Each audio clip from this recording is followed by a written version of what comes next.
Checking in again with State Representative Tacky Chan of Quincy for our first Tacky Talk of July. Tacky, how are you?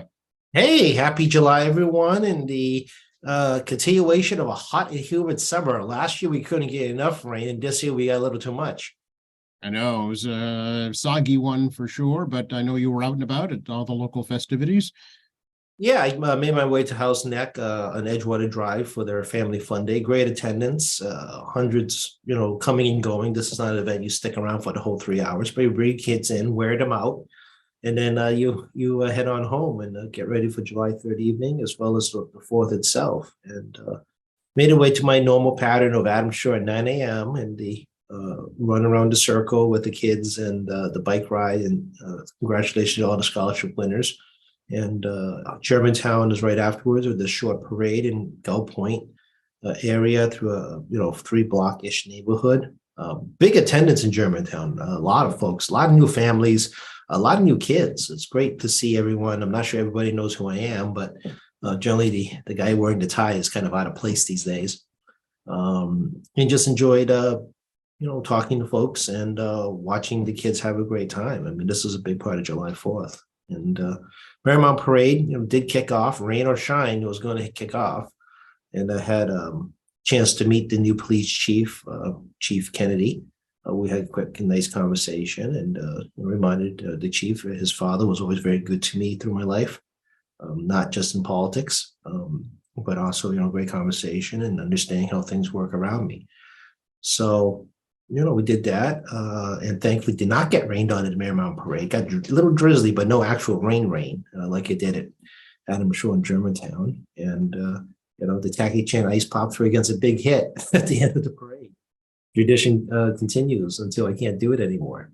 So it was a good day, but the air was a little thick. It was a little muggy. I didn't expect the air quality to actually affect me as much as it is. I do have a very, very, very, very mild case of asthma from environmental impacts, but I was a little surprised that even I was having just a mild case of breathing issues this past weekend. I didn't know that Germantown actually had a 4th of July parade. That was kind of news to me, and I've worked in the city a very long time. Is that something new? No, it's been going on for a very, very long time. The neighbors there put it together, PJ Foley. Many folks know PJ through his environmental work, and his brother and the folks that live in that neighborhood have always put together this, really modest event. All the kids in the neighborhood would come down to families, hot dogs and burgers and drinks and all that stuff. And they do things like sack races and egg tosses. Egg toss is always fun to watch still, because they're not boiled. You crack a few eggs, I'm sure. Yeah, I see a few of them, and where they get cracked is also sometimes kind of funny. It's a little neighborhood that's close knit, and it's also a good chance for neighbors to see neighbors. And then they have that little Gull Point Yacht Club area, which does have direct access to the water. So the reason a lot of folks don't realize, I think partially, is because of Swan Parade. Swan Parade is actually also at 10 a.m. And I don't go to the Swan Parade. I don't represent that part of the city. It's like if Bruce Ayers came down to Germantown, right? Or Marymount Parade. He doesn't represent that part of the city. So for those statewide folks, citywide folks, maybe even statewide, sometimes we've had statewide candidates and as well as the Congressman Lynch come by to these parades, and you're dashing from Adams Shore all the way to Squantum, march that parade, and you're not going to make it really back in Germantown. We could do like a pass through Germantown just to add to some families as you circle back to Marymount. And if you're guys like John Keenan and Michael Morrissey and others, you've already had other parades happen over the weekend as well. I believe Randolph is actually July 3rd. So, if you're a senator or a county official, or in case of Bruce Ayers, who represents part of Randolph, you're going to find yourself a much more busier weekend because you also have these additional events in July 4th prior. So I will tell you all, I'm very thankful to being a Quincy City rep, and very thankful to have the district configuration that I have. And for 13, well, actually minus COVID, right? And, essentially 11 years now, 11 of these, I've gone to every single one of these events, minus the COVID years.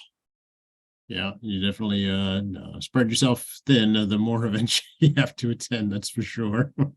Yeah, I've experienced every type of weather July 4th now. I mean, blazing hot sun, nice tranquil breezy ones. I've done a tropical storm force march, it felt like in Marymount, where it just did not, we just went. The wind was blowing sideways. It was me and Ann Mahoney trapped under an umbrella, just booking it towards the end. I was like, you're just gonna book it. So we've done a little bit. And of course, this is a rain ain't new, as you can tell, but this is probably the most hazy one I've done. Yeah, yeah. Well, summer got off to a slow start, but it's it's definitely making up for lost time. Most definitely so. And I've always had a tradition, once I'm done July 4th events, I have to clean out the cooler of the ice pop system failure once, so to speak. And then wash up, head up for some food if we can find a place open, and then head to the movie theater. I've always traditionally tried to watch a July 4th movie as part of my personal July 4th. Oh, interesting. So I intentionally do not do anything in the evening because between the family fun days before, we were not closed at the State House on July 3rd. I was actually working with staff on July 3rd. So there was like day job type work stuff after doing the house neck day. So so I had to do all that, and then like I said, July 4th, I do set aside time for myself after the daytime activities done just for me. So I skip it in at Bay Point. Fireworks, which I hear are wonderful, but at that point, I'm kind of tired. I'm like, I like to sit in a cool theater. And this year was Indiana Jones and was it the Dial of Destiny? Okay. I'm gonna watch this year. It's interesting. I was gonna ask you, coming from an immigrant family, Tacky, what Fourth of July means to you. It's my childhood and Fourth of July actually ended up often at Grandpa Wong's house. He was not my actual grandpa. He was a very senior man who actually came here, interestingly, from Shanghai to the States. Quick side story: he came here from the States. He wasn't allowed to work any job that gave him Social Security. He ended up doing a lot of empty table stuff. He was a trained professional chef from Shanghai. And he came at a time when the Chinese Exclusion Act was kind of ending. He couldn't vote because the naturalized Chinese were not allowed to vote by law. Hmm. And he came during a time period where he was not allowed to move out of Chinatown. It was redlining. Interesting. He talked to him, was very, obviously he's passed. He died at 101. Wow. And he wanted to die at home. He wanted to go home to Shanghai and died, which is what he did. So he lived here pretty much well past half his life, and didn't have a lot of anything. He managed to scrape enough money for three family in the South End. People forget the South End was actually part of Chinatown before the Turnpike. He was here before the Turnpike, and before Nemec really just the medical center, now Tufts Medical Center, just absolutely took over the place. Mhm. So he would tell us stories about he couldn't get a job, he couldn't get Social Security, no one gave him a regular paycheck. He couldn't work outside of the geographic zone because no one would hire a Chinese chef that could do other things. He didn't cook just Chinese food. And he would go to old ANP, he would buy half rotted 12-day-old meat or whatever and bring it home and cut it up and create some incredible meal with it. And he introduced us to Bake Alaska. As a child, she always made for us a strawberry Brigham's ice cream as part of it. And so July 4th, my dad would take us out there. And this is the South End in the 80s. You guys who are in that generational bracket know it being in the South in the 80s was very different than it is today. Bars and the windows and all that. Only place I've ever seen bars and windows as a child. And we used to have a meal there. I was at the kiddie table. I think you guys know what I'm talking about. And it'll be a big party at his place. And we watched the Pops from his house. And this was very often when my father was alive. This was quite a common event, July 4th. When he actually ran the restaurant, he had a restaurant in Central Square. That part of my childhood included the July 4th component of being at the restaurant. And then when my father passed, it was much less festivities. Grandpa Wong started getting much older. It was hard for him to run big events at his house. We had much more subdued July 4th from there on in. My father was much more sociable in terms of trying to get to other people's parties and whatnot. So Right. Yeah. it's kind of that kind of evolution of my life with and without my father. So like, Thanksgiving was really big for him. He would have like 30 people over the house, right? Lunar New Year, Chinese New Year, we end up driving like a whole day, no joke, of him doing Chinese New Year respects to a whole lot of folks, from folks that gave him his first job here to a lot of the senior members of our community who weren't blood by family, but blood by friends. Friends by friends, family by friends, but not by blood. Yep. Yeah. Huh. Sounds like it was very important to your grandfather. He very To much. but to my father, well, I actually lost my father's father died when my father was very young, about in his mid-teens, back in Macau after they fled out of China, and then my mother's father actually had minimal contact with in Hong Kong. He never left the island. see. The only time we ever saw them was whenever we actually went to Hong Kong to see him. So we adopted, like I said, we had, kind of by adoption, Grandpa Wong adopted everybody as like the grandkid / great grandchild Yeah. family. It's not uncommon. And unlike other immigrant groups, our family didn't come in masse, meaning we didn't bring like 25 families with us, so to speak. You didn't have this big, massive enclave of in-laws and everyone else. It was really a Right. scattered four-wind situation. Yep. Interesting. So, but you yourself, obviously fully Americanized. So, yeah. No, I kind of grew up here. I mean, I tell people I have all the Quincy quirks, as well as the things that come with just growing up here. So it's hard to say Americanized when you actually grew up here, because you were never actually something else. Right. So that's kind of the peculiar things. And, again, you still put up with some folks telling you, welcome to our community. I'm like, I kind of grew up here. I was born. Probably been there a lot longer than they have. Yeah. I know more about this place than you, most likely. Right. And of course, if you lived here, for decades, you no longer need to be welcomed. I mean, you're kind of part of the community already. Mhm. It's inevitable, because why do you welcome people that have lived here forever? No, right. Exactly. You welcome newcomers, right? Yeah, being the other newcomers coming through, whether they're immigrants or new residents to the city, and so forth. Doesn't matter how you got here. I mean, you're going to be new and welcome new folks. But if you've been here a long time, you eventually become the welcomer, not the welcomee. But the Asian experience is unique, because it's the only one where people refer to folks that look like us as a constant outsider, right? As we pointed out earlier, Americanization. Well, you can't be Americanized if you actually was born here, Mhm. right? It doesn't work that way. And also the concept that where is quote unquote home, right? And I do talk to people who are immigrants, ask them, in terms of home, doesn't mean where you should go home to. It's where you actually grew up, right? Where is the places? Well, like you talk to other folks that have been in multiple places through their childhood, right? Military families in particular, right?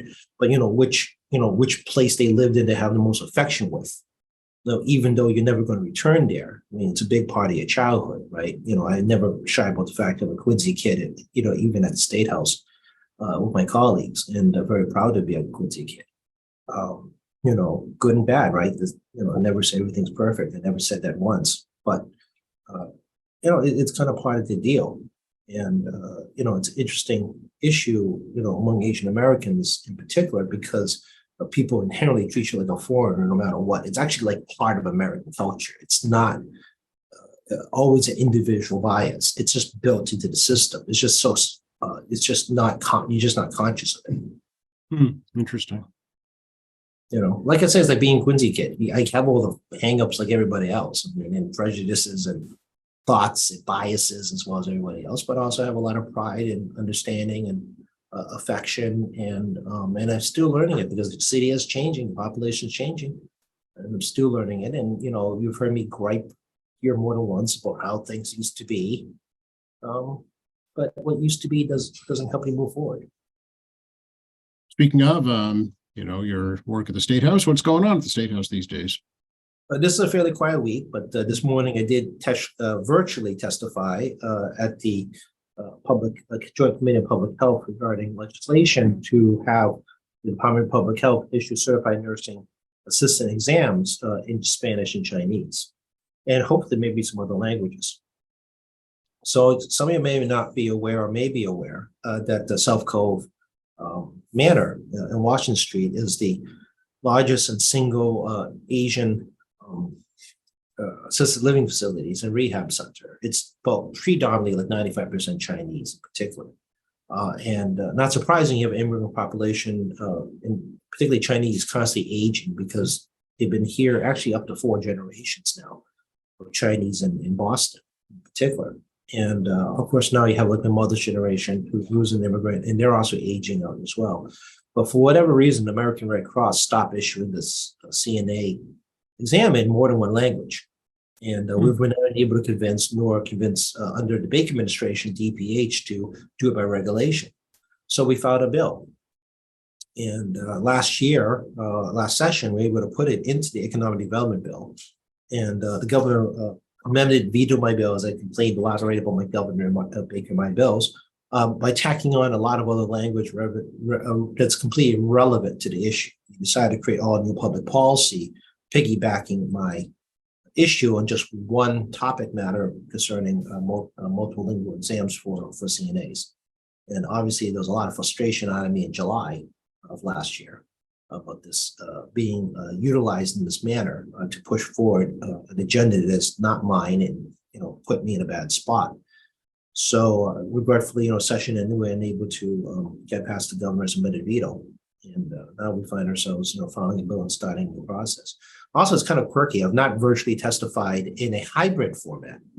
So this is my first experience being on this side of the screen, so to speak, as opposed to being the chair. When the chair committee, I'm on the other side with the gavel or sitting next to the Senate co-chair, helping to coordinate the hearing with staff when I'm actually not chairing the gavel. I'm actually doing something else when I'm up there besides just listening to testimony and just trying to be supportive.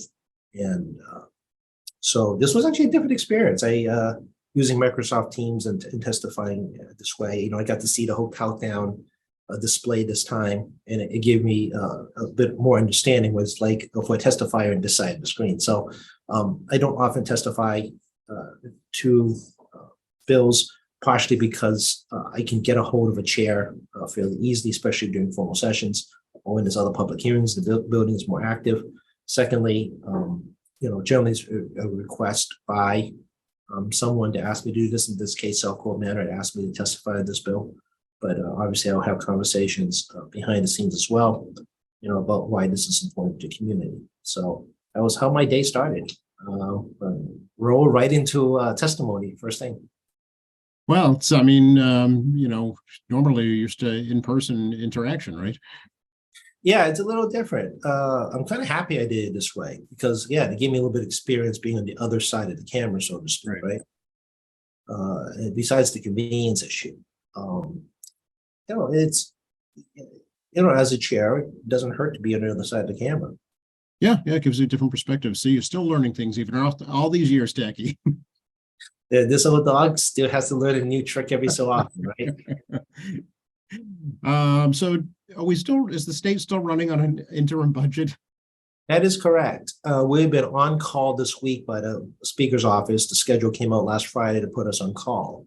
So we're kind of waiting out. It's actually not scheduled for today. Actually, I've not checked in. Informal session is actually, I'm looking at the clock, it's 11:34. Informal session most likely have already ended, and I've not had a chance to, because I've been talking to you for the last 30 minutes on and off camera, so I've not checked in regarding how informal session went.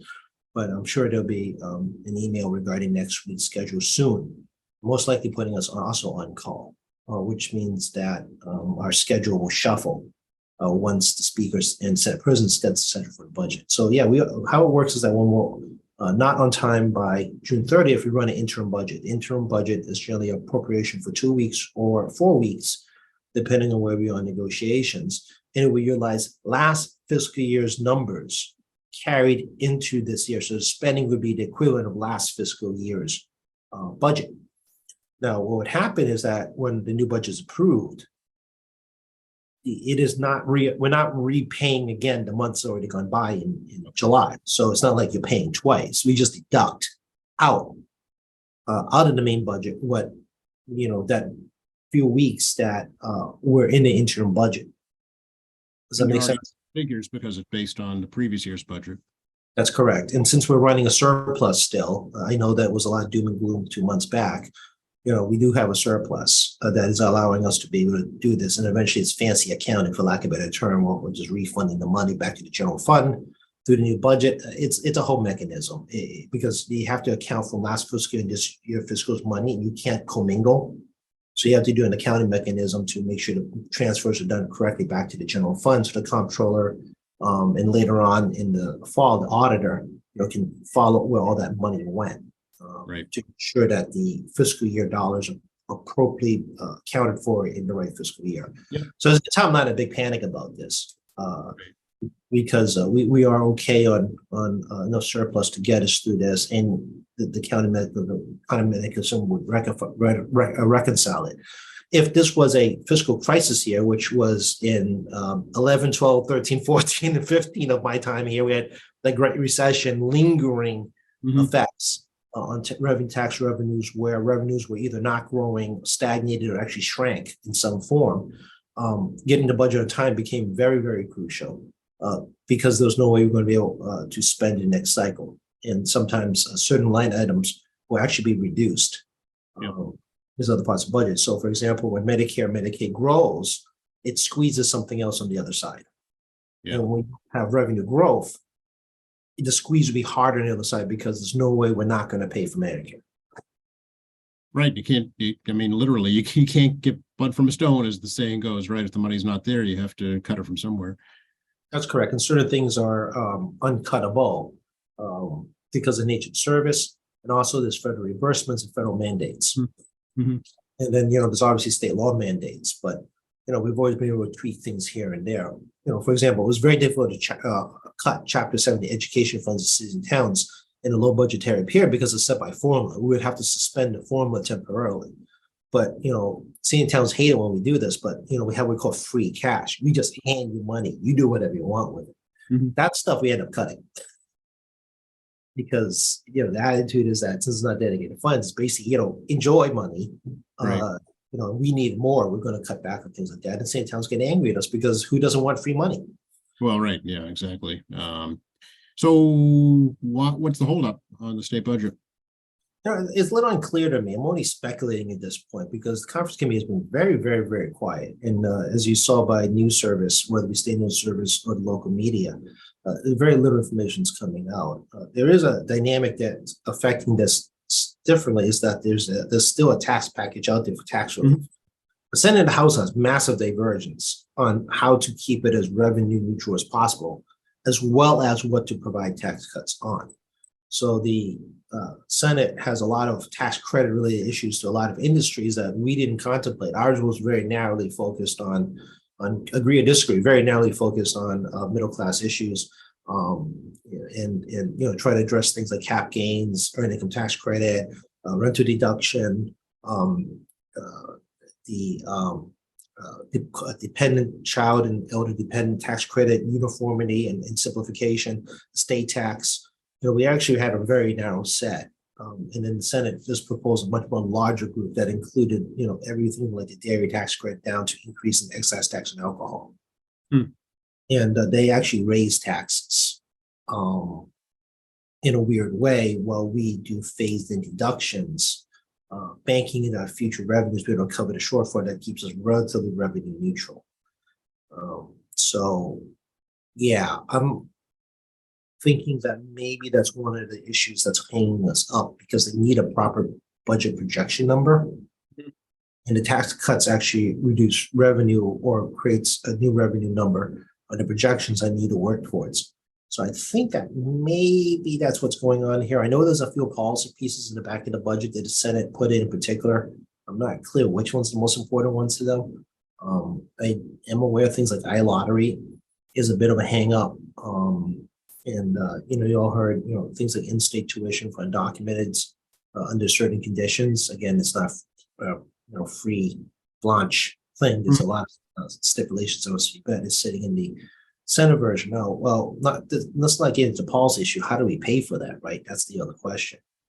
And competing priorities. So, not naming names, we don't talk to some folks and they're like, oh, well, we can use our lottery to pay for the situation. I'm like, no, that money's dedicated to early childcare, which is a priority for the Senate president. It does, this isn't a game with tit for tat. You don't just swap stuff out like that easily. It's a negotiation of the totality of the package and what it means to the bottom line number if you try to push forward all those policies at the same time.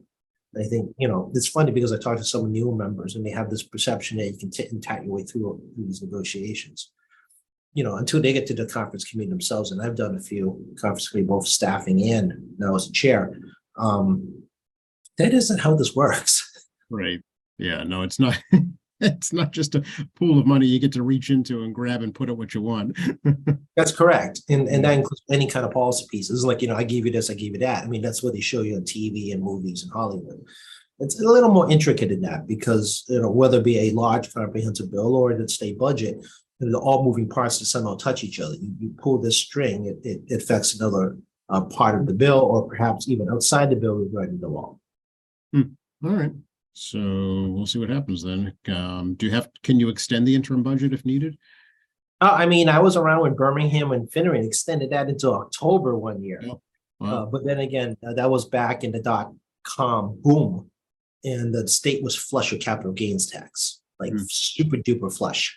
So I remember, I'm showing my age. I remember watching, people saw pictures of this at the Globe, but I mean, I saw Tom Finneran and Senate President Birmingham actually doing budget negotiation themselves outside of the Ways and Means chair. I personally don't think that's healthy because, you're a chair, you do your job. But it was actually quite a unique time between the two individuals. And Tom Birmingham has now passed away at 70, actually, this past year? Yes. So, how time moves. And, watched him in the balcony because Tom Birmingham was basically a chain smoker. So he'd just be puffing away while they're negotiating with Speaker Finneran. Again, things from my younger days that I observed in person because of, looking out there, what are they doing out there kind of moment, right? Right. Well, it raises questions of transparency also. So it's, not healthy. Well, the Globe had its telescopic lens. I'm sure they. I mean, I know it was like 20 years ago, but I'm sure they could figure it out. Right. So, it does come out eventually. As you all know, I do have a story to tell. If you want to listen to the story too, I gotta tell. Been around long enough to see all these things unfold, and institutional knowledge is healthy in my job because people tend to make the same mistakes over and over again. If someone doesn't tell you a story about how come you're doing what you're doing that someone else did and got in trouble for it and why. That's right. Let's not make that same mistake again. Right. Exactly. Yeah. There's a reason I have enormous caution regarding any kind of request, including constituent requests, because I've seen what happened to other people that walked down that path in the past. And I really don't want to find myself in some of those positions other people have found themselves in because it's something that's really no way out of it. Right. Hey, speaking of requests, I don't know if you saw the Quincy Sun this week.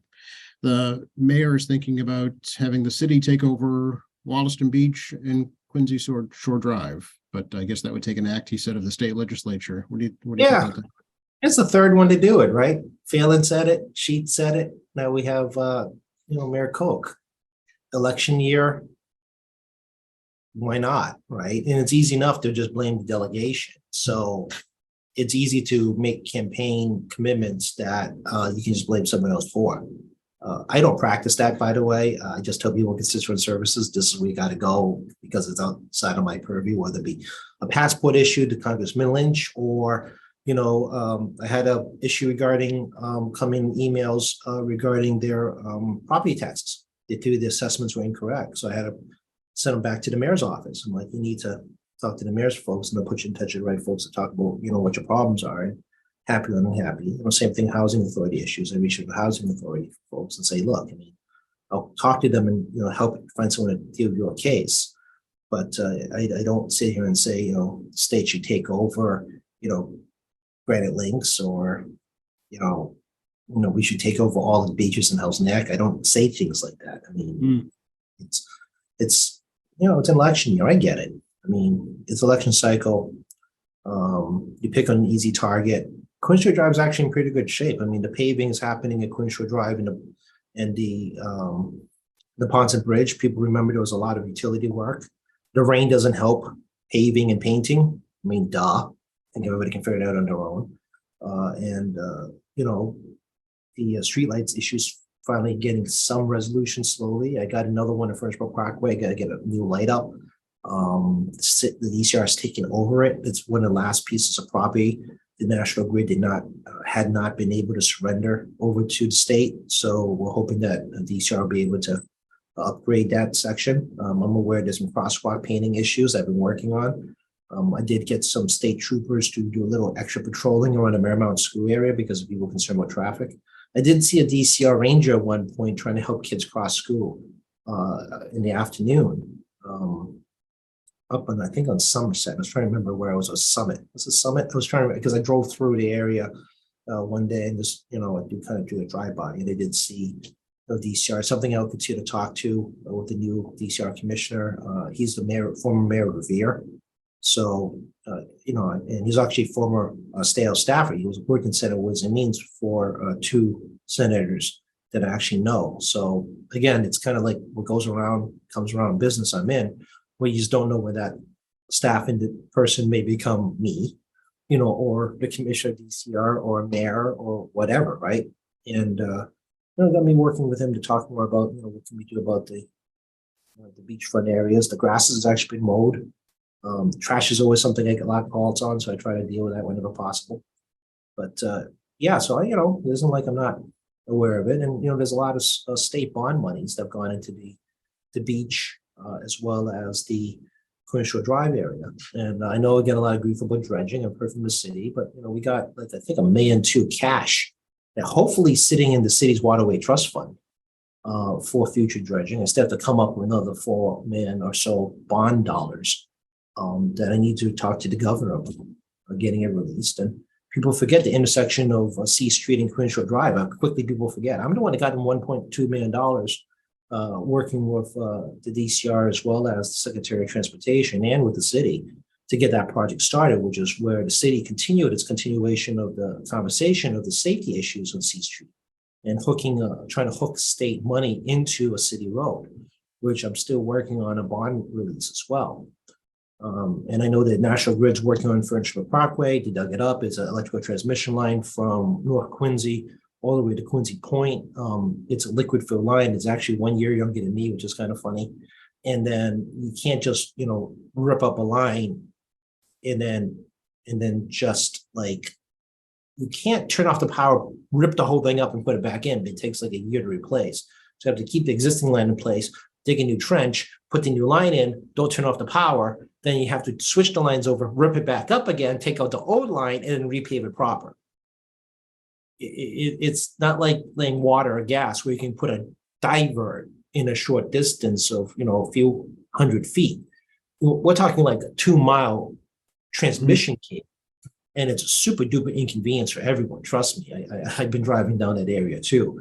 But you can't just do a diversion transmission line like you water or gas. So this is like a whole different thing. So I mean, I would say one stand top of the National Grid to ensure the Frenchboro Parkway is put to the best condition possible.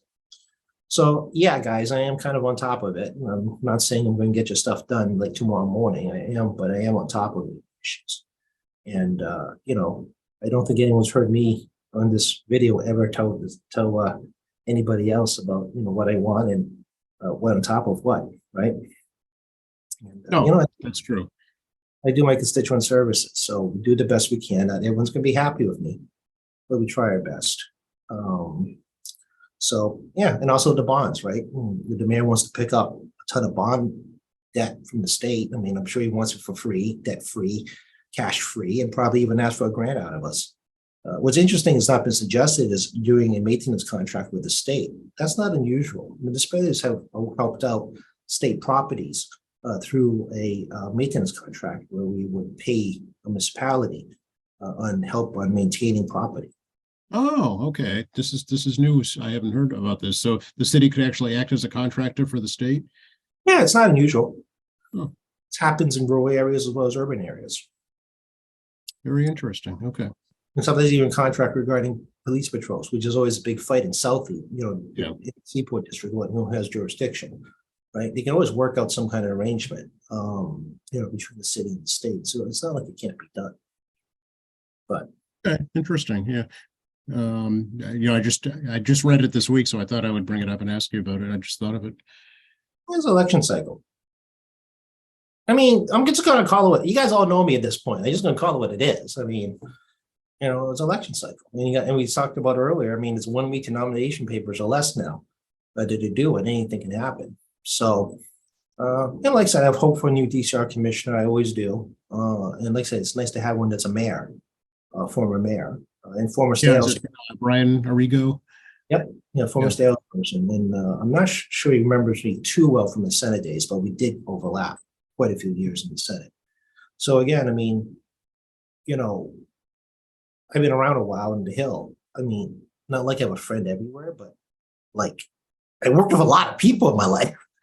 I mean, 27 years worth of people moving in and out of the state government. I mean, Yeah, pinches are pretty good. You've met most people. Yeah.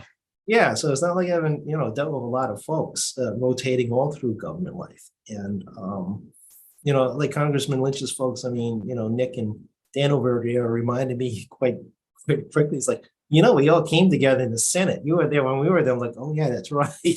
God, it's like a lifetime and change. Well, you were 10 years old at the time, Jackie. So Hey, that's not uncommon view. People get to forget I'm a little older than they realize. I always, not to pick on some other folks in politics, but people always think I'm a part of a generation is a little further than theirs. And I'm like, I'm really not that far from you, actually. Just had a different life growing up. That's all. Right. It's a slightly different life, but we'll see how it goes. I mean, he's correct. I mean, it can't be done without legislative approval. Walson Beach is largely my district, shared with Bruce on the upper side. And of course, you need to pass through the Senate. And you also need an agreement from the governor. And, it's like the Article 97, because anything that's deemed environmentally sensitive requires 2/3 vote of legislature. Okay. So meanwhile, not to divest too much, but I mean, digress too much, they still have the Granite Links problem, right? They have negotiated a contract. The city council still has to figure out what they're going to do with that. And they're going to have to come back up to us. And, legislative delegations are likely to interfere with a long-term lease agreement because I'm not part of the negotiating party. Right. Now, as I've said before in the past, I mean, it's not like anyone consults what I think in the city, doesn't do it at all. So whether it be discussing, broadband, we've talked about that in the past. I am an energy telecom expert, people. I worked in AG's office, and it's something I did for 12 years for Michael Morrissey, as well as, racial issues regarding, this diversion, equities, inclusion stuff, which I'm sure in 10 years will be called something else. But I mean, I remember the old Human Rights Commission, right? Mm-hmm. I have no idea what's going on the city level there, what the appointments like. We used to actually have during the sheets, actually Macaulay sheets and failed administrations, a staffer for the Human Rights Commission, equal opportunity officer. Before you had DEI, folks, you had this thing called equal opportunity officers or administrators or directors, whatever the title, it's equal opportunity, and existed in private and public sectors. And government made policies to try to encourage minority businesses. For example, I had a friend that I knew, acquaintance I knew that worked for Mass Pike, that had a whole dedicated section towards women minority contracts and try to encourage people to, when the Pike existed as its own entity, and it was actually doing a lot of good work, started a lot of small businesses, through those contracts. So, I mean, the municipal government, just like the state government and the federal government, can create a, women, small business women, people of color administration office to encourage small business contracts in the city to encourage development of those businesses. I mean, they can do that on their own. They don't need us. I mean, we have our own program, and so does the feds. So a lot of stuff that, people talk about isn't new. It's just that you may have not had as much interaction as I've had in the past with certain issues. And I'm not privy to everything going in the city. I got enough problems, right? I mean, because here I deal with a lot of things. So it's, it's just different, right? And, but I mean, people often think that I have the special insight in the city of Quincy. I'm like, I'm just like the rest of you. I mean, I just have a little more experience in politics and watching, essentially three administrations of mayors, have engaged in one of some kind of format, several dozen city councilors and school committee people over my lifetime, and, also county officials and, congressional delegation, and of course, a number of folks in Beacon Hill, whether it be staffers or electeds. So, but that's just my thought on that. That's all I was asking for. So thank you for that. I appreciate that. I'm gonna give you a little bit of an update about some stuff that's going on, and like I said, I'm not gonna sit here and beat up somebody over stuff. I mean, I just tell you how it is. And that's what we expect here on Tacky Talk. Just somebody, yeah. Give me a target. We can talk about that. I already spent enough time complaining about Governor Baker's constant viewing my things, but that's less of beat someone up and just flat out saying this is what's been going on in my life of Governor Baker. And I'm hoping a better life of Governor Healy in my profession. Yeah, well, it feels to me like she's still kind of getting her feet wet. I don't know if this is what she thought it would be. Nobody ever thinks of what's going to be until you get there. I am kind of a victim of my own stupid, I think is the way to put it, because I've worked at a state house a long time before getting elected. I engaged a lot of representatives, including, all past legislative delegations in Quincy. And, I kind of walk in knowing what I was going to get into.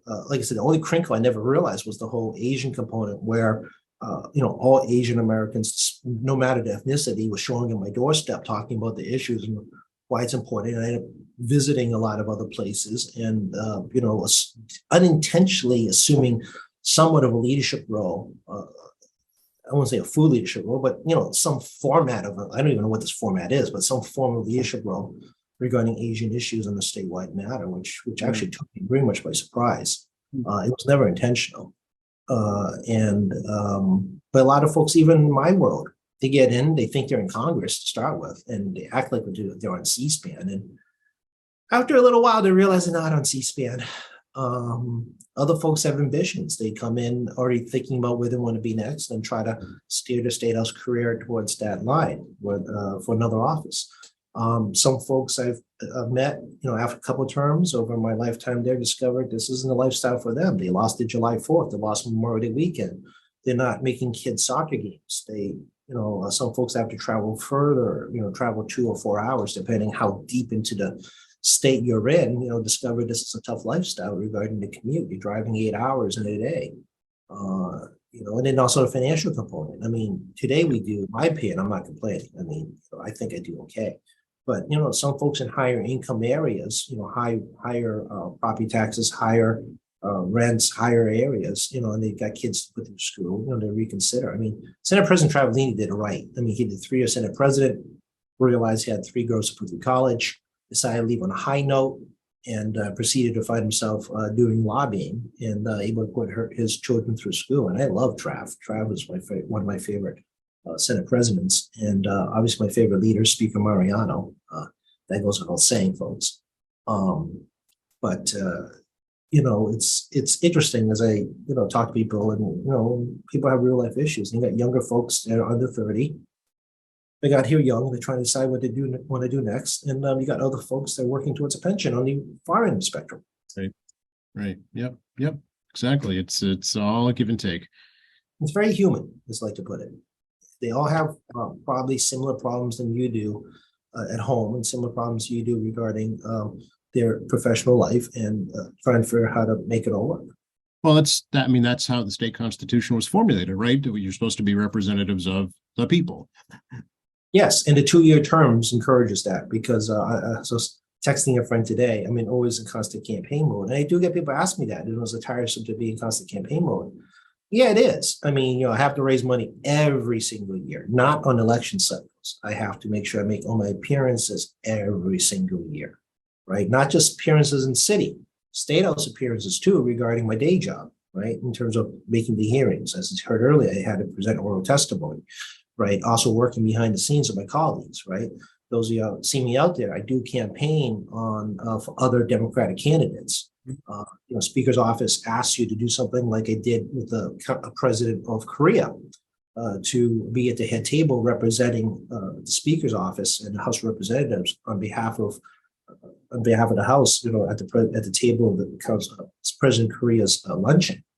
Yeah, well, I got to figure out how to make it work within my time frame, right? And I have, as you all heard, and I have a thing in July 4th I like to do since I got elected because I think it's a good decompression for me after a day of running around or a weekend of running around, right? You So, just want to eat as many popsicles as you can. That's all about this. well, I have a corn. The corn allergy doesn't help with the corn syrup, but yeah, how much if I could suck down ice pops, I definitely would. Um, but yeah, it's a very, it's just very human, right? I mean, Yeah. I kind of try to bring to this podcast kind of a human element to this gig. That it's not what you see on TV or movies or books. It's a little more pedestrian. So I put it. Yeah. Yeah. How do we get a hold of you, Tacky? 617-722-2370, 617-722-2370 is the office number. We are staffed, as you heard, we were open Monday. Tacky.chan at mahost.gov, tacky.chan at mahost.gov. I am receiving a whole lot of emails. I'm up to like 190 emails about banning cat decline. And just to let you know, I am going to release the bill favorable on cat decline. And Okay. the cat decline. I am going to release that bill from committee. So if anyone wants to send me an email from Quincy, whoever's watching this, you don't have to. I am going to give it a fair report. I just need the time to get a schedule with my co-chair on getting this stuff done. Another part of my job, scheduling with my co-chair. I have a partner in this game, right? In terms of being a chairman. At Tacky Chan is Twitter, State Representative Tacky Chan is the Facebook, and of course, malegislature.gov is the state website. You can watch my public hearings there and see what crazy things come out of my mouth. As well as obviously tackychan.org, which is a more like a resource website, which we are revamping. I have interns. Woohoo! So they're helping us revamping. Young people know how to build websites better than I do. And obviously, QA TV and Joe here, whether it be on the podcast on your favorite podcast app or through YouTube or watching us on Comcast Infinity government channel. Awesome. All right, Tacky, appreciate it as always. And if I don't talk to you, have a great week. You too. Enjoy the weekend. Everyone, please try to stay cool and hydrated. And also remember, don't leave your pets and children in cars this type of weather. Even if you crack the window, it's not going to help. It is quite brutal. That's a great piece of advice for sure. All right, stay cool. We'll check in next week. Bye.